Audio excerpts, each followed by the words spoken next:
Bem, então vamos lá, pessoal, dar continuidade ao nosso estudo sobre o livro A Gênese e ao tema dos fluidos, né?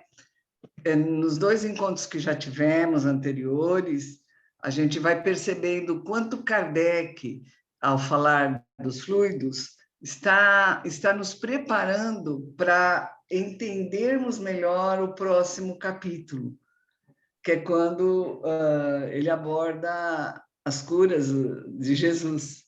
E é muito importante a gente correlacionar a importância do perispírito com esse fluido e com o que vai acontecer quando eles estiverem abordando o próximo capítulo. A gente já sabe que não existe milagre, que tudo acontece de acordo com as leis de Deus. Então, a correlação que é importante a gente fazer é da importância do perispírito e do poder nos fluidos que ele emana, né? Porque aí a gente vai entender, puxa, mas então Lázaro não estava morto. Não, né? Lázaro estava, não tinha ainda feito a passagem, mas nós vamos ver isso no encontro onde trata lá das curas de Jesus. Vamos continuar hoje com a importância do fluido e melhor entendendo a visão espiritual. Então, vamos lá. Boa tarde, Gilda, seja bem-vinda. Como a gente já sabe, o perispírito é o traço de união entre a vida corpórea e a vida espiritual. Então, somos um conjunto de espírito, perispírito, que é o nosso envoltório, e corpo físico. Sabemos que quando partirmos desta, para aquela que é bem melhor, né? Aquela outra vida, o nosso corpo físico fica aqui, se decompõe, mas nosso perispírito segue junto com o nosso espírito, levando consigo tudo guardado sobre nossas experiências, tudo que fizemos de bom, de bem coletivo e todos os equívocos que cometemos. Então, não é assim, morreu, desencarnou, fez a passagem, como cada um quiser usar, que torna a gente um ser melhor, porque aquilo que a gente fez durante a vida vai conservado ali. Nós vamos depois ter acesso a esse arquivo, né? Que por enquanto é confidencial, mas um dia, né, teremos acesso a ele. Então, é exatamente por intermédio do perispírito que o espírito que está encarnado tem uma relação constante com os desencarnados. Com isso, a gente vai associando a importância do perispírito no exercício da mediunidade, né? E aí, é isso que justifica essas coisas que a ciência ou as pessoas chamam de fenômenos de sobrenatural. O espiritismo justifica e explica porque existe esta relação, né? E é exatamente nas propriedades e nas irradiações do fluido que sai do nosso perispírito que a gente entende a causa da dupla vista, ou vista espiritual, que também é chamada de vista psíquica, né? Da qual muitas pessoas são dotadas. Essa dupla vista tem a ver também com a irradiação e a propriedade dos fluidos que temos no perispírito. E como o perispírito é um órgão sensitivo, né, do espírito, quem sente é o perispírito, né? É por meio dele que todas as coisas espirituais que escapam aos nossos olhos de encarnados é que são perceptíveis ao espírito. Então, é por meio do perispírito que ouve, sente, ele percebe, ele registra as coisas independentemente de ter olhos, ouvidos, visão, né, audição, qualquer outro órgão, né, que limite. Nós aqui, com nossos olhos, nossos ouvidos, nós só podemos ver o que é material. Com estes órgãos do sentido, nós só podemos ver o que é material, né? O espírito tudo vê, tudo ouve, tudo sente, em função da irradiação desse fluido perispirítico. Então, o que a gente pode falar? Que nos homens, esses fenômenos constituem manifestação de vida espiritual. É como se a nossa alma estivesse a atuar fora do nosso organismo. No que se chama de dupla vista, né, ou percepção pelo sentido psíquico, nossos olhos não, o espírito não vê com os olhos do corpo. Embora muitas pessoas que sejam dotadas desse poder, elas olhem, às vezes, em direção de algo. E quem já viu alguém que tem a mediunidade da dupla vista, percebe, parece que a pessoa está olhando, mas, na verdade, ela não está vendo nada, ela tá vendo com os olhos do espírito, né? Ela vê com os olhos da alma. E aí, a prova disso é que, mesmo de olho fechado, ela vê e alcança um raio visual muito maior do que a gente podia imaginar. Ela lê o pensamento figurado por conta do raio fluídico. Então, embora na vida o espírito esteja preso ao corpo, né, pelo perispírito, ele não se sente tão escravizado, mas o espírito foi feito para ser livre. Então, o nosso espírito adora quando ele pode estar distante do nosso corpo físico, quando ele não é necessário ao nosso corpo físico. E aí ele se remete a um ponto distante da Terra ou do espaço, né? Porque muitas vezes ele se sente preso como um pássaro numa gaiola. Essa é a sensação que ele tem, porque ele está lá. Então, quando ele se solta, ele fica muito feliz. E normalmente, a esse processo de uma certa liberdade que o espírito tem em função do corpo físico, se chama emancipação da alma. E quando acontece isso? Normalmente, quando o corpo físico encarnado está em repouso. Então, quando nós vamos nos deitar e fazemos nossa prece, pedindo proteção, o que nós percebemos? O que nós temos? Nosso corpo físico está na cama deitado. O nosso espírito já se desprendeu e vai fazer viagens a outros lugares, quer na Terra, quer no espaço. Por que é importante, então, nossa oração noturna?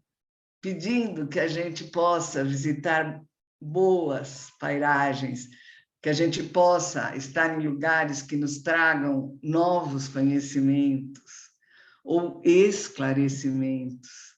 Porque isso se dá, quer a gente queira, quer a gente não queira. Existe, então, se a gente acorda com uma sensação ruim, nossa, que pesadelo, tudo isso pode ser a lembrança do lugar onde nós fomos. Às vezes a gente acorda tão bem, tão leve, com um otimismo, com uma outra maneira de falar bom dia, vida.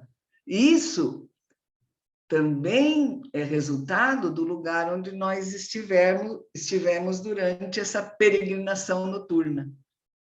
Então, vamos ver aqui, olha o que Kardec fala. Se dá o nome de emancipação da alma ao fenômeno que se produz sempre durante o sono. De todas as vezes que o corpo repousa, os sentidos ficam inativos e o espírito se desprende. Então, Kardec diz que é como se nosso corpo tivesse na vida vegetativa nesse momento. Ele só está lá, né? E toda a essência, o nosso espírito, nosso perispírito foi para lá para aprender.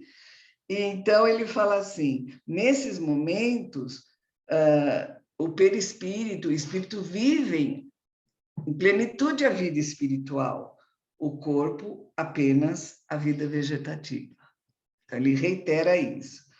E aí ele vai explicando que muitas vezes, quando nós despertamos, nós podemos conservar muito vivas e claras as lembranças do que a gente chama de sonho. Ah, sonhei tal coisa, ah, foi tão bom, ai, não sei o quê, ah, é como se a pessoa estivesse falando comigo alguma coisa, mas isso pode estar muito vivo em nós, no nosso despertar. E por outras vezes, a gente pode não lembrar de nada e falar, nossa, nem sonhei essa noite. Não é isso. As nossas lembranças passam a ser vagas intuições. A gente interpreta como se fossem ideias, um pensamento novo, só que, na verdade, é tudo resultante dessa viagem que a gente fez. Então, ou às vezes percebemos com muita clareza, outras vezes temos uma ou outra intuição de alguma coisa, achamos que acordamos com uma ideia, mas que também é fruto desse processo. E aí Kardec até brinca que é por isso que se diz que um provérbio dizendo a noite é boa conselheira, porque às vezes a gente acorda com uma ideia, foi dormir preocupado com alguma coisa e de repente, pá! Mas, na verdade, não é a noite, é o repouso do nosso corpo físico em si e a libertação, embora ligado pelo fluido que a gente tem, a libertação do nosso espírito e perispírito nos levando a aprender, né? Então, se a gente consegue orar e consegue pedir que nossa noite seja enriquecedora, né? A gente vai ter muito mais chance de ter esses bons sonhos ou de ir para esses bons lugares. Tudo vai depender do nosso padrão mental. Se a gente for dormir muito triste, chorosa, preocupada com algo, a gente também talvez vá para lugares onde a gente tenha que aprender, ver como funciona tudo isso, né? E Marisa, Kardec... Oi, quem Marisa, chamou? Sandra, isso. Pelo que eu tenho lido em vários livros do Manuel de Miranda, André Luiz, muitas vezes a pessoa está tão preocupada com o assunto que ela mal sai de perto do corpo físico, ela fica ali perto do corpo físico, né, remoendo, pensando naqueles assuntos e com medo, enfim, não consegue a emancipação da alma, né? Tem um livro da Maria Modesto Cravo, que é o lado oculto da transição planetária, que tem uma passagem que ela fala para uns espíritos: vá buscar o fulano de tal e trazê-lo para o Hospital Esperança, que eu quero conversar com ele. E eles vão, e essa pessoa está ali do lado do corpo, andando de um lado para o outro do quarto, e eles voltam e dizem: nós não conseguimos trazer, ele está muito preso ao corpo físico, né? Quer dizer, a preocupação faz com que ele não consiga, digamos assim, se desligar, né? É interessante, Kardec até compara esse tipo de desligamento que a gente faz ao sonambulismo, né? Ele fala assim, ó, igualmente se explicam certos fenômenos do sonambulismo natural, da catalepsia, da letargia, do êxtase, que não são mais do que manifestações da vida espiritual. Então, veja a importância de nós pedirmos ajuda na hora de deitar, para que esse desligamento, para que esse desprendimento, que muitos de nós não conseguimos, nos impeçam de aprender. Imagina ter a oportunidade de ouvir, de ter uma conversa com Dona Maria Modesta Cravo. Imaginem ter outras tantas oportunidades dos convites que nos são feitos e que a gente não tem a percepção, né? Então, aqui entra de novo aquilo dos olhos de ver, ouvidos de ouvir, mas também da gente ter a humildade de falar: me ajuda a ir para boas pairagens, né? E aí, Kardec diz que a visão espiritual, então, ele reitera isso, não se dá por meio dos olhos no corpo, né? É pela percepção de uma luz que diz que é ordinária, não tem nada a ver com a luz material. Como é que nós temos luz material? A luz solar, a energia elétrica, né? Então, nós temos como trazer a luz à nossa vida, a luz material, por meio do dia, quando tem sol, claridade, ou por meio da energia elétrica.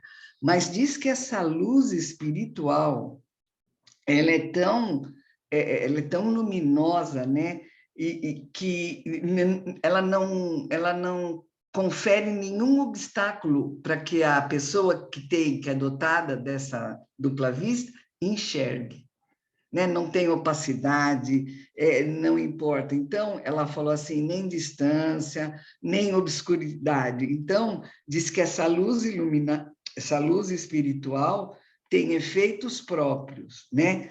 E quando a alma tem consigo esse princípio luminoso, esse princípio envolve todo o perispírito do encarnado. Então, isso aumenta a percepção dele, né? Mas Kardec diz, entretanto, a vista espiritual não é idêntica para todos os espíritos. Olha aí de novo. Essa vista espiritual, essa luz, vai sendo gradativamente mais luminosa conforme o grau da evolução espiritual de cada um de nós. Então, de novo, gente, é o aprendizado nosso, né?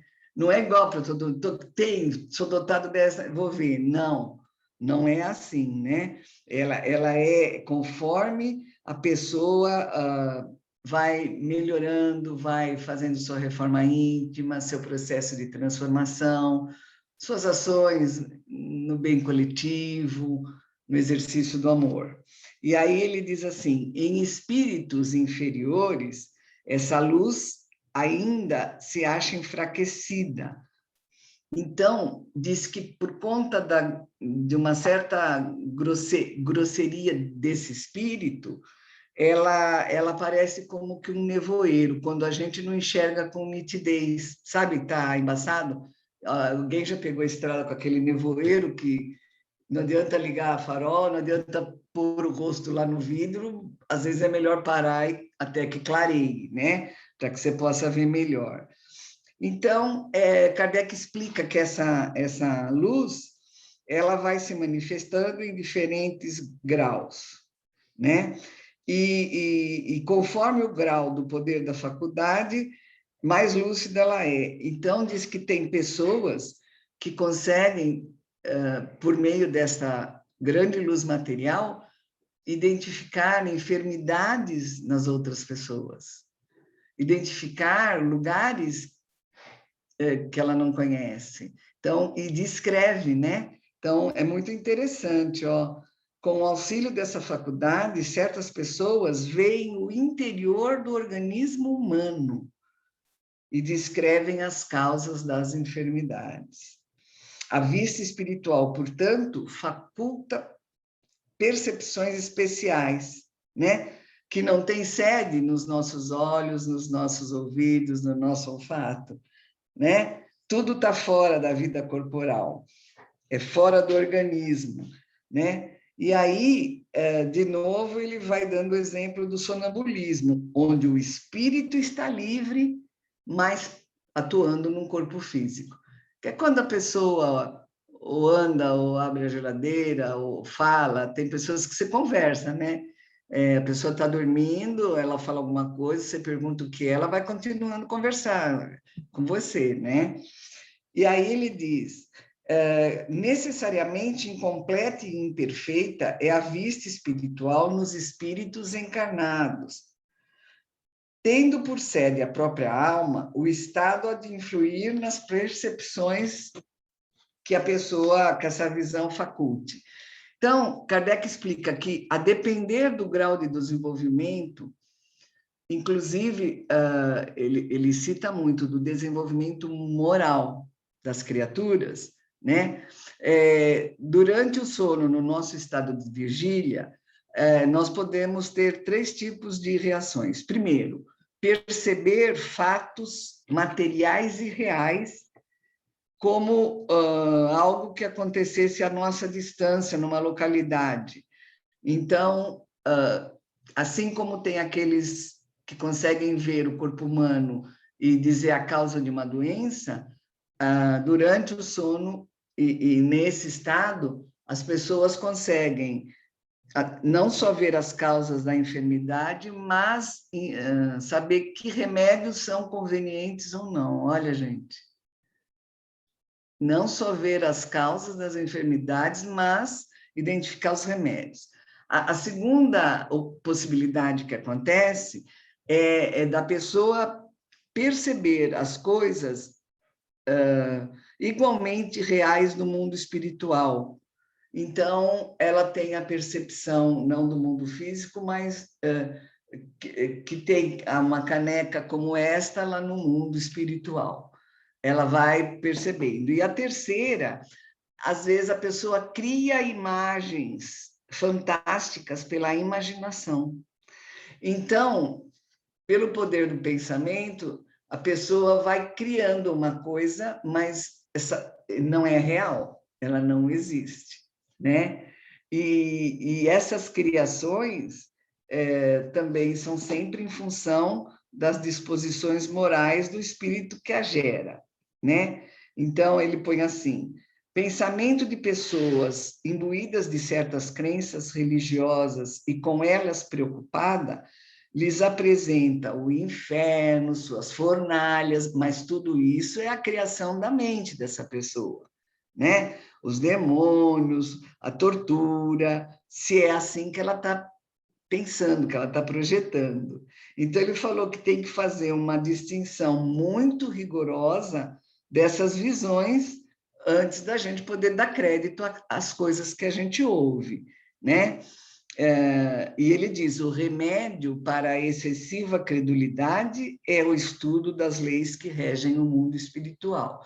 Assim como a gente é alertado para conhecer muito bem os tipos de mediunidade, os tipos de espírito que de nós, que conosco se comunicam, e saber identificar se são espíritos brincalhões, se são espíritos inconsequentes, e nós só conseguimos isso pelo estudo, e a gente já viu muito isso quando estudou há 2, 3 anos o livro dos espíritos, o livro dos médiuns, os tipos de mediunidade, né? Da mesma forma, precisa ter mais rigor para não acreditar em tudo. Falaram que, eu vi uma coisa assim. Então, muito importante o estudo, né? E aí ele vem falar que os sonhos trazem para a gente, então, esses 3 tipos de visão, né? Mas para a gente tomar cuidado com o que é criado pela exaltação da mente, das lembranças, dos nossos desejos, das nossas paixões, de remorsos, das nossas preocupações.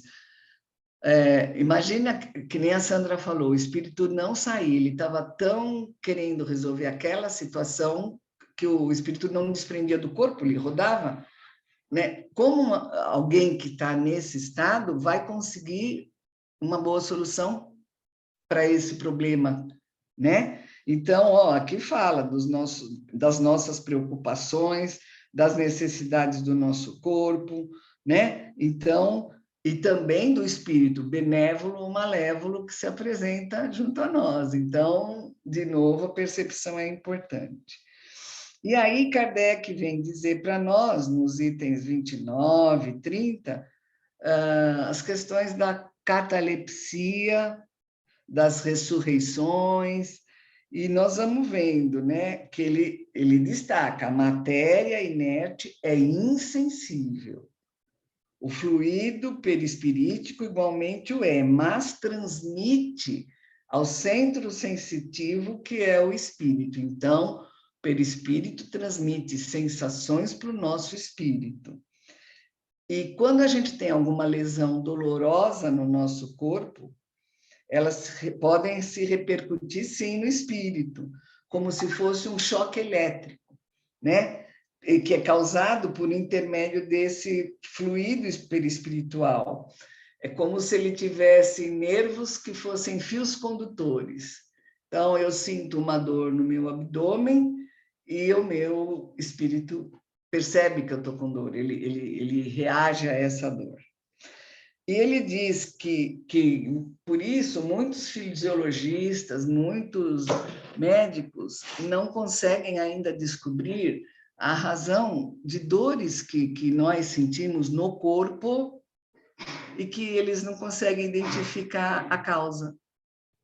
Por quê? Ele fala assim, o influxo nervoso dos fisiologistas, que desconhecendo as relações desse fluido com o princípio espiritual, ainda não puderam achar explicação para todos os efeitos.